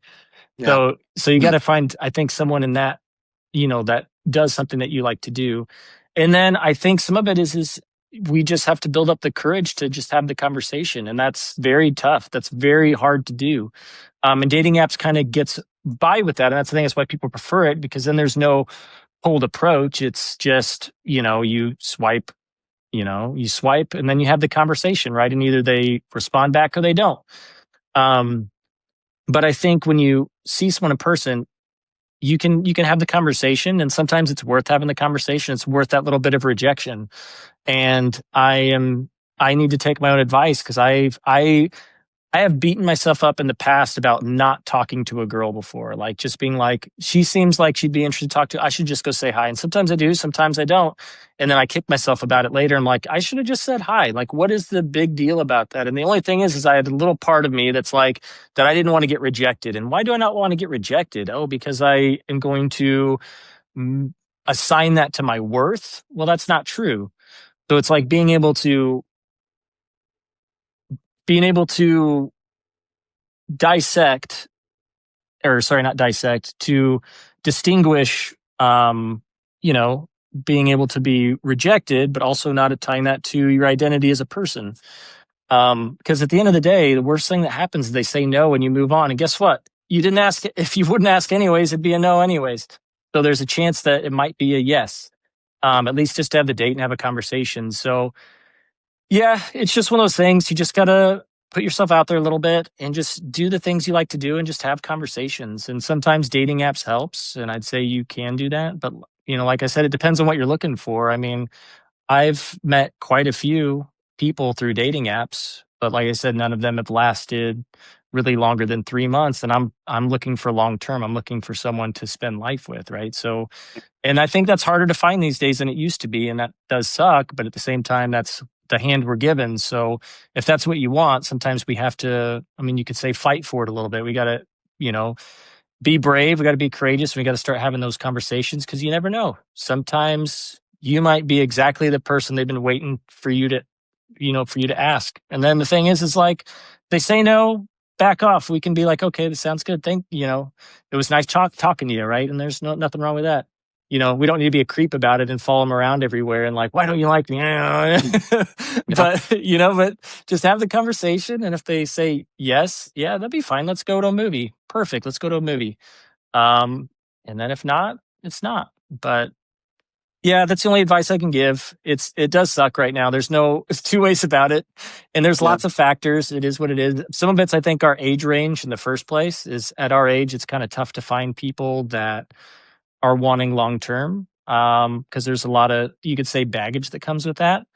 Um, but at the same time, like, we're also in the dating app world, which we still don't really know what the long term effects of all the dating app stuff is. We just know that it's not easy to find long term relationships on dating apps, but you never know. It's all meeting people at the end of the day. So just think of it as a meeting app, like an introduction app, rather than think of it as this is that person. And if it can get you a conversation with someone, have the conversation, go out, do something fun, and just take it for what it is. And it's, worst case scenario, you had a good night with someone, had some fun, and that's it.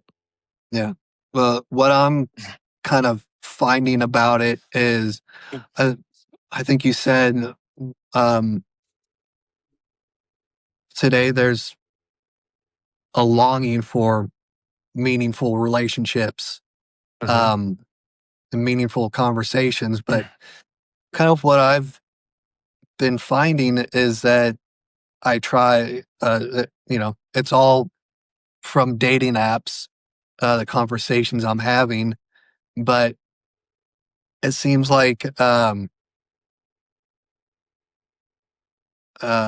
I'm wanting to have a in-depth conversation with somebody, and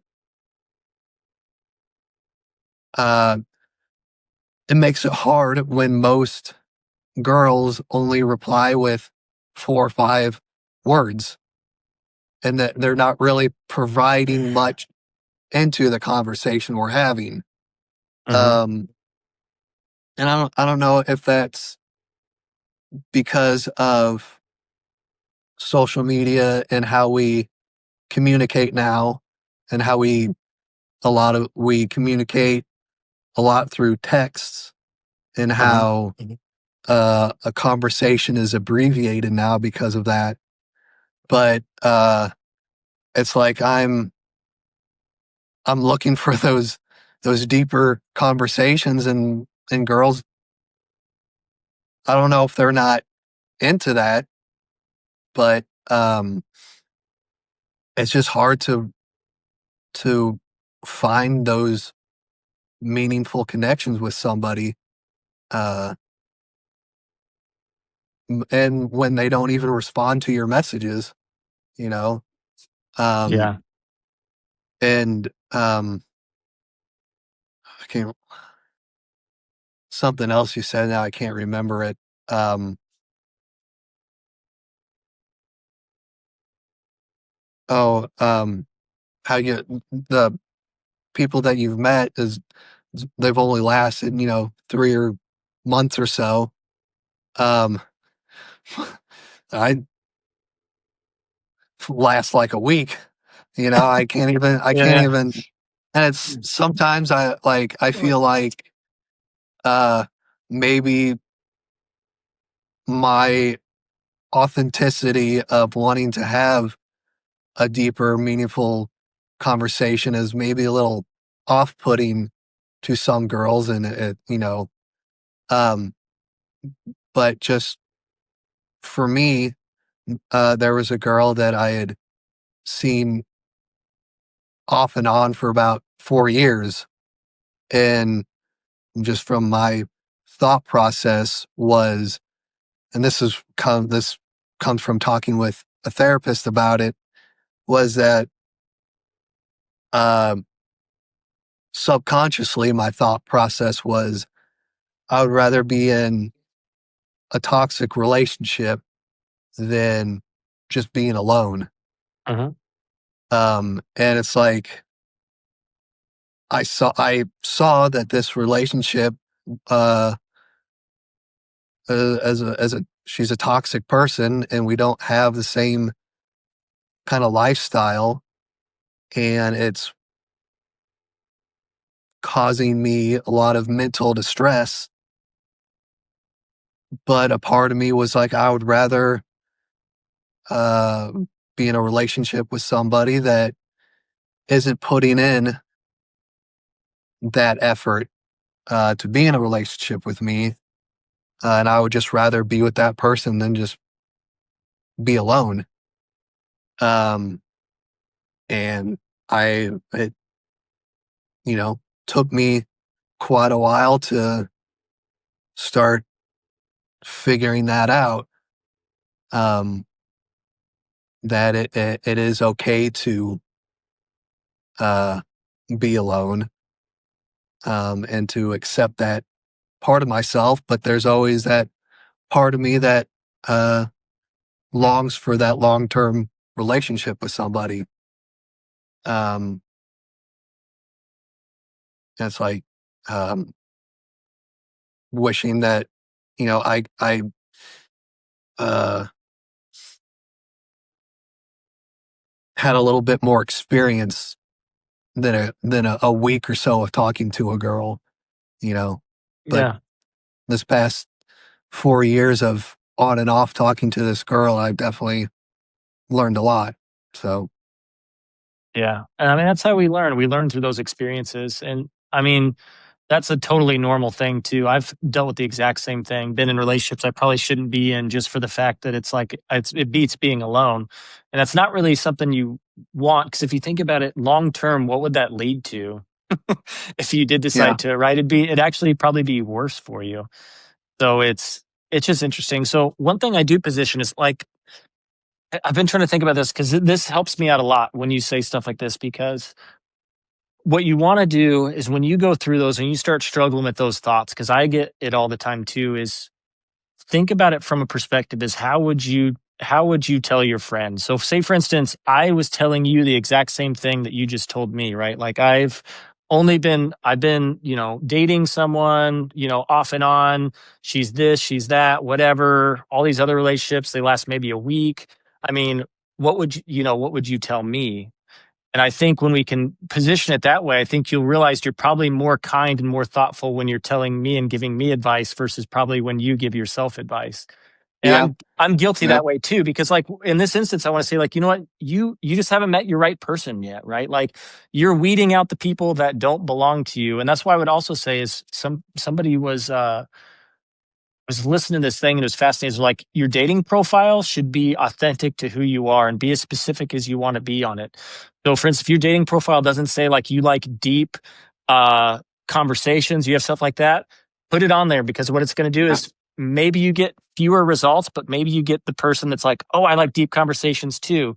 And then you get to have that conversation. It's like you want to weed out the people that aren't going to work for you, essentially. So that's, I think, some advice that I think is pretty helpful, because I've had ladies say that too before. It's like, hey, I looked at your profile and I linked with you because you seemed authentic and like you weren't just putting down a bunch of random garbage to like get my attention. Like you actually were saying what you wanted. And I think that's something, is you'll end up getting the right people in that regard. But then yeah, it's like toxic relationship, you don't want to be in that, right? You because I think in that regard, and what I need to tell myself is like you're worth more than that, right? Like it's like self-respect, right? Like if you respect yourself enough, you're not going to put up with someone who doesn't want to put up with you, essentially, or that doesn't see the value in you. So it's interesting, and there's no two ways about it. It's a tough road, it is, but one day you're going to find that person and you're going to look back on stuff like this, be like, man, I can't believe I worried so long about this, or I can't believe that I did this, when you know what, this is perfect. And I think sometimes it takes time. And I've been saying myself the same thing. Like it's been 4.5 years. Why am I not in another long-term relationship? But Yeah. it is what it is. It is. Yeah. Well, and I think for me, uh, I already have a hard time trusting people, Uh-huh. and now coming off this off and on thing with this girl for 4 years, I have a even harder time Yep. trusting people. Um, you know, um, Things that uh, talking about um, how this person likes to go out and party and drink, and how I always had a hard time trusting this person, uh, especially if they're drinking alcohol, and then finding out certain things about this person, and my intuitions were all right about Uh-huh. this person, that, yeah, this person is going out, drinking, doing drugs, and having sex with other guys while Uh-huh. we are trying to start a relationship. Uh-huh. And it makes me have an even harder trust for women in general. Yeah. And I know that I'm basing this off of just one girl, and that, Uh-huh. not all girls are like that. But uh, um, when am wanting to have meaningful, deeper conversations with a girl, I am now starting to be more guarded as Uh-huh. to, I don't want to reveal things too soon, and then the relationship doesn't go anywhere. It's like I'm putting in all this effort into a relationship, and this girl is putting in zero effort, Uh-huh. and it's very draining Uh-huh. uh, mentally to put in all that effort and not get anything out of it. Yeah. So Well, the thing is maybe that's exactly how you should feel. Because the thing is I've been dealing with this too. So I did the same thing, especially in my first few relationships. I was doing like way too much. I was over giving compared to what the other person was giving. So it's like, but do they actually deserve all of that? Not really. So I think being guarded is the right. I don't even know if that's the right word. I think you're being more cautious, or you're discerning a little bit more if this person deserves this part of you yet. I think that's actually normal. I think when you give too much at the beginning of a relationship, I think that can cause issues anyways, because then it's like, this person's giving me everything and I'm not giving them anything. So if they're going to give me all this and I don't have to give them anything, then I'll just keep doing what I'm doing. So it's like this weird, like, it's like this weird type of play, but I think that's good though, because I think you don't want to bring past relationship stuff into the new one. Like, you don't want to project things onto the person you're with, of course. And trust does lead to intimacy, but you don't need to do it too soon, right? So I think for you to feel that way of like being guarded, like, here, I'm gonna feel this out first before I start giving all the information. That's actually probably a good thing. That's probably actually going to help you, because I think that's your mind's way of like being able to like analyze and be like, okay, well, that didn't work, so let's try something different. I don't think it's so much about being like guarded necessarily, as much as it is like just being almost smarter about it, or being wiser about it. And that's how we learn. Like, I've literally learned something from every relationship I've been in, and it's always been for the better. You just want to make sure that, like, as the relationship progresses, that yes, you're not bringing in those things, right? Of like I can't trust you, you know. And it's like, okay, well, why can't you? Because, like I said, trust leads to intimacy, but also they should earn your trust a little bit, right? They should show that yeah, you trust them. So yeah, I don't think that's bad by any means at all. I think that's kind of, I think it's actually probably good. yeah, and something that I learned from my therapist about all of this was the girl that I was seeing on and off for 4 years. I gave up, or I let her control everything, every aspect of our relationship, Yep. and I let her do that. Uh, subconsciously, I didn't, Uh-huh. of course, consciously know that that's what I was doing, and it's the it's like uh, one personal thing for me is being on time. Uh, Uh-huh. to like we plan something, and um, so we agree on a time, Uh-huh. and that's the time we are at the restaurant, and uh, this girl was always late, and it wasn't like 5 or 10 minutes late. It was like an hour, hour and a half, and eventually I gave in to that. It was like, she's going to be late. What? There's nothing I can do about it. Just let her control that time. Um, and so like, I went to uh, concerts with her, and you know, several of the concerts, she was always running late. And whenever we met up at the grocery store to go to Lincoln Park, you were on time. Uh-huh. And that was one of the turning points for me, as to seeing this is how, whether it's a friendship or relationship, when you agree on a time, that's the time. And, Uh-huh. uh, violating somebody's time um, was just a very big deal for me. And so um, letting that person control that aspect of me uh, I never want to let that happen again. And so, Mm. I'm more on guard about that. But I also know that uh, it's okay if the person is late. It's just 5 minutes late is no big deal.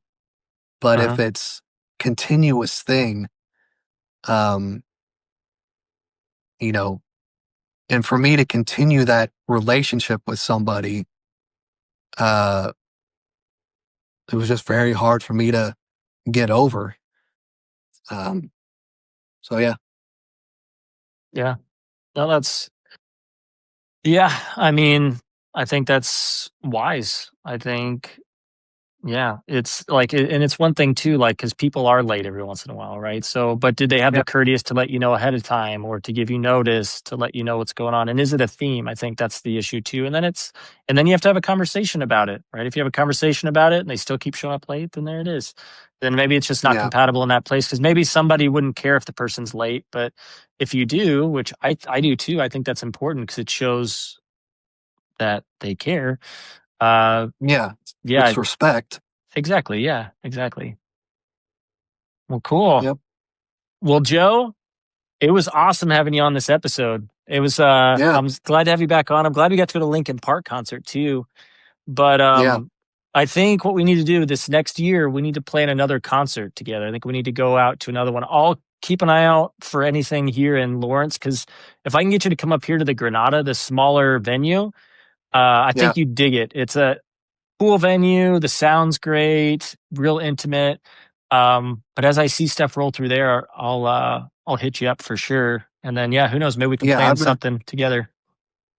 I've been keeping my eyes open for just concerts in general. And uh, Ticketmaster gives me updates on certain bands, but, I haven't really, seen anything recently, but yeah, definitely like that.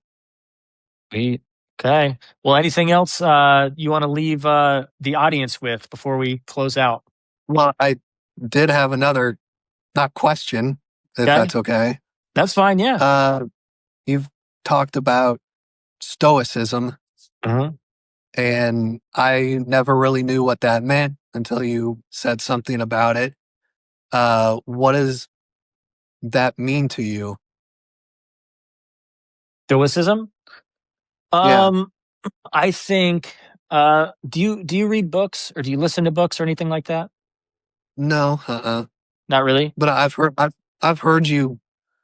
I can't remember the name now, but I know Yeah. I've heard you talk about one book in particular about it. Yeah. Yeah. Yeah, I would say listen to that.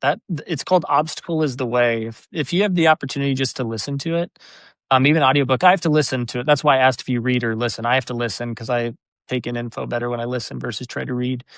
Um, dude, it's good. And I think what that book helped me with and what Stoicism in general has helped me with is it's given me the ability to let go of the things that don't matter, that are out of my control, and focus on the things that I can control. And I think that's important. And that book does a good job at breaking it into three parts. So um, you have your, oh, let me think. Sorry, it's been a while. Perception. So it's like the thing that happens, how do you perceive the issue, right? You can't change the outcome of what's going on. Whatever happened, happened, but you have the ability to choose how you perceive that issue. That's why some people are happy and some people are not happy, right? Even if they go through the same experience, because someone is looking at it in a negative way and someone is looking at it like, well, that's what happens. Let's move on. Right. And both of those things can be valid of what happened, but the way you interpret it is different, right? And it's okay to say, "Oh, this sucks. I hate this," but you know what? I'm going to do something about it. And that's an important part is being able to perceive things differently. And then the next part of that book, they talk about action, so being able to go ahead and take action and move towards the things that you want to do, and then the willpower of being able to stay on the right track to accomplish those things. And that whole book was just more about obstacles and about getting through the things that stand in your way. He has lots of books that talk about different things with stoicism, but at the root of it, the most simplest term is, yeah, just control what you can and let go of the things you can't. And it's such a helpful thing because, yeah, tough things happen, all the time in all different forms and on a daily basis, essentially. But the way you perceive them it helps you, one, make sense of it, but also move on and not focus on the things that don't matter essentially at the end of the day. Because we get, I mean, think about it. You've probably thought of some scenarios. I know I've had some where I've dwelled on stuff for too long and then I actually think about it. That's not even in my control. So me dwelling on it is only hurting me and it's not hurting anyone else. So Yeah. but when you can kind of look at that, I think that's really helpful. So that's kind of the whole Stoicism model. It's not, some people, it gets a weird connotation sometimes where people say like, oh, it's like not being emotional. It's like, it's not about not being emotional. It's about being able to see your emotions objectively and make decisions based on that. So it's not ignoring emotions. It's actually being aware of your emotions and being able to decide what you want to do about it.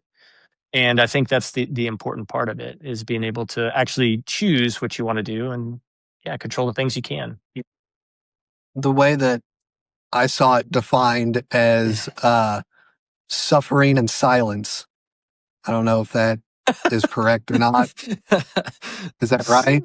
I mean, I wouldn't say that that's a good a Yeah. good display. It might be something. I Well, don't. and not Yeah, and not like suffering in a bad way, but yeah. like you said, you're in a situation that I guess I compare it to uh, standing in line at a concert, and uh, you don't want to be standing there for hours. That Uh-huh. your feet and legs start hurting, but you do it, and you do it in silence because of the outcome of the concert. Um, am I defining it correctly? I'd say it depends. I've seen people use that phrase before. I don't hear it much come up in Stoicism for the most part. Because I don't know if I necessarily agree with suffering in silence necessarily. Um, for the fact that I think it's okay to tell someone how you feel. It depends, like how you act is different. So like to be honest, it's probably good if I was like, hey, you know what? I'm feeling a little frustrated right now. Like think about how much better that would be to be honest with you about how I'm feeling rather than just blow up. But that's the Yeah, difference between being able to like assess what you're feeling and acknowledge it versus not be able to, and then eventually it happens anyways. So to suffer in silence, when I think about that term, I think I know what they're saying in that aspect. I think they're talking about as you're going through difficult things, just buckle down and get through it essentially. Um, because I know well, I and read, I think um, and maybe I am interpreting it differently than what I should be, but it's whenever you brought it up in episodes, I had to look it up, Mhm, and I started thinking that the way it's being described to me, I kind of feel that way, mhm, as in I'm kind of um, sitting in silence, um, not really showing much emotion, and it's not like uh, it's not a bad thing. mhm, Like, and I guess I'm comparing it to like somebody that is waiting in line at a concert, and all they're doing is complaining about standing in line at a mhm. concert and I waiting, got you. Hmm. as to compared to somebody that is um, enduring the the Hmm. the aches and pains in your legs and feet, because you know of what's going to come at the concert. So you're kind of suffering for a good thing, Yeah. as I guess I'm trying to I guess, say. yeah, I get what you're saying. Yeah. And it doesn't help the process anyways. Like, what does it help, you know, being silent versus telling, venting about what's going on around you? It just makes the people around you not, it's not really Yeah. pleasant to be Well, around. yeah, and I was bringing that up about concerts because of Uh-huh. a person that I have taken to several concerts. It seemed like all this person would do while we're waiting in line is complain about waiting in line, and it gets on my nerves when, you Uh-huh. know, there's 20,000 other people waiting in line. Everybody, I mean, I'm not speaking for everybody, but I'm sure there's a lot of people that don't want to be Uh-huh. just standing in line. Yeah. And so, I'm standing there quietly enduring Hmm. it while Yep. there's somebody complaining about it. And, Yeah. so I don't know if I'm really defining stoicism or if I'm just trying to bend it to me. But Well, you know what I'll do is after we get done, I'll send you some links and some videos to some people if you want to listen, because yeah, yeah, I've learned a lot from that stuff. I don't listen to Stoicism as much as I used to, but I know especially right after my divorce, like I read quite a few books, listened to some of the leading people in that space, and it's very interesting, very helpful for sure. But yeah. but yeah, but yeah. So, what advice do you want to give the audience before we close out, Joe? Uh, no matter how hard it gets, there's always, uh, I guess, a good outcome. Um, I mean, this this past year, I definitely had some difficulties, and it always seems like, uh, when you're in that way, there's no coming out of it. Uh-huh. Um, and then once you start to come out of that, uh, you start thinking there is, I guess, a light at the end of the tunnel. Um, so I guess no matter how difficult it gets, there's always a light at the end of the tunnel. I like that. I like that, Joe. Awesome. Well, Yeah. thank you for hopping on, and we'll do something Yep. like this again sometime. Okay. Yeah, for sure. Okay. Cool. Well, Joe, talk to you later. Yep. See ya.